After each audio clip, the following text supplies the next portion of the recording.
Europe में nationalism सिर्फ war और टेरिटोरियल एक्सपेंशन से नहीं हुआ, उसके साथ साथ जो है नेशनलिज्म को स्प्रेड करने के लिए उसके डेवलपमेंट में कल्चर ने बहुत इंपॉर्टेंट रोल किया। और कल्चर को आगे बढ़ाते हैं हमारे पोइट्स। तो पोइट्स ने क्या किया कि साइंस के ग्लोरिफिकेशन, साइंस और रीजन को ग्लोरीफाई करना कम कर दिया। इन लोगों ने इसके ग्लोरिफिकेशन की जगह पे क्या किया, इमोशंस और फीलिंग्स पे जो है ज्यादा ध्यान दिया। इसमें एक पोएट जिनका नाम बाहर आता है वो है जॉन गॉडफ्राइड।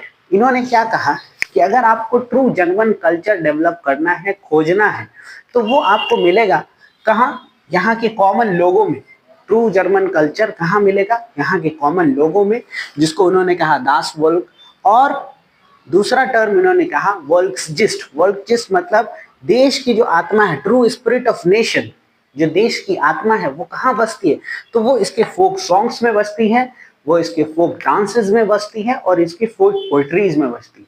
तो इस तरीके से कल्चर जो है नेशनलिस्ट फीलिंग को स्प्रेड करने में बहुत इंपॉर्टेंट रोल प्ले करता है। इसका एक एग्जाम्पल दिया हुआ है। कल्चर के साथ साथ जो है लैंग्वेज भी बड़ा इंपॉर्टेंट रोल प्ले किया नेशनलिस्ट फीलिंग को जगाने।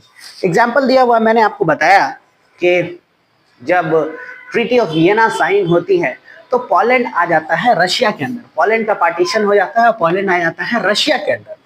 अब क्योंकि पोलैंड इंडिपेंडेंट नहीं है, लेकिन फिर भी यहाँ नेशनलिस्ट फीलिंग जो है म्यूजिक और लैंग्वेज के थ्रू जो है अलाइव रखी जाती है, जिंदा रखी जाती है। इसमें एक एग्जांपल है कैरोल कुप्रिंस्की का, जो क्या करते हैं म्यूजिक और ओपराज के थ्रू और डांस के थ्रू जो है इन सब चीजों को जो है नेशनलिस्ट फीलिंग में, नेशनलिस्ट सिंबल में जो है बदलते हैं। डांस कौन कौन सा, पोलोनेज और माजुरका, इन दोनों डांस को एज अ सिंबल यूज करते हैं। क्या होता है कि जब रशिया का डोमिनेशन हो जाता है पोलैंड के ऊपर, तो क्या होता है रशियन लैंग्वेज जो है हर जगह इंपोज हो जाती है। रशियन लैंग्वेज हर जगह इंपोज हो जाती है और जो पॉलिश लैंग्वेज होता है वो हर जगह से निकाल फेंका जाता है, thrown out of the schools and everywhere. ठीक है ना।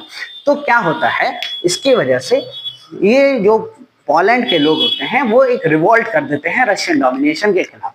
तो जो रशियन डोमिनेशन होता है वो इनको अच्छे से पीट पाड़ देता है और इनका जो रिवोल्ट होता है वो फेल हो जाता है। तब उसके बाद ये कहा जाता है कि चर्चेज में भी जब आप प्रीच कर रहे हैं तो आपको रशियन लैंग्वेज में प्रीच करना होगा। तो लोग जो है अब आर्म्ड रिवॉल्यूशन में जीत नहीं पाए रशिया से, तो जो है लैंग्वेज का सहारा लेते हैं, क्या दिखाने के लिए, रेजिस्टेंस दिखाने के लिए, रशियन डोमिनेशन के लिए। That's all from my side. पढ़ते रहिए, हंसते रहिए, मुस्कुराते रहिए। That's all from my side. Thank you.